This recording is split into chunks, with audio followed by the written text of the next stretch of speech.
એક પ્રશ્ન છે, ઝાડ પોતાની જાતે છાયામાં ક્યારેય કેમ ઊભું નથી રહેતું?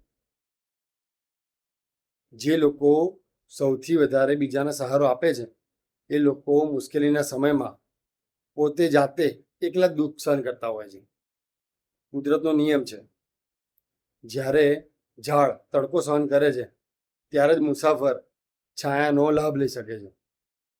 દીવો જ્યારે બળે છે ત્યારે જ બીજાને પ્રકાશ આપી શકાય છે. જીવનમાં ઘણી એવી વ્યક્તિઓ હોય છે કે જે પોતાનું દુઃખ તો કોઈને કહેતી નથી, પરંતુ જ્યારે એના કોઈ નજીકની વ્યક્તિને દુઃખ આવી પડે એટલે તરત જ એની પાસે પહોંચી જતું હોય છે. જીવનમાં એ લોકો આપણા માતા પિતા હોઈ શકે, આપણા મિત્ર હોઈ શકે, આપણા સ્નેહીજન હોઈ શકે, અથવા તો કોઈ એવી વ્યક્તિ હોઈ શકે જેને આપણે હજી સુધી સામાન્ય ગણી રહ્યા હોઈએ.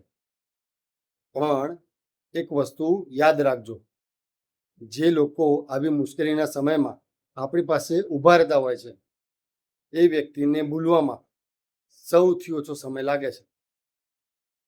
તો આજે પણ તમે એવા કોઈ વ્યક્તિને આભાર મોકલી દેજો કે જે તમારા જીવનમાં છાંયો બનીને ઊભું રહેતું હોય.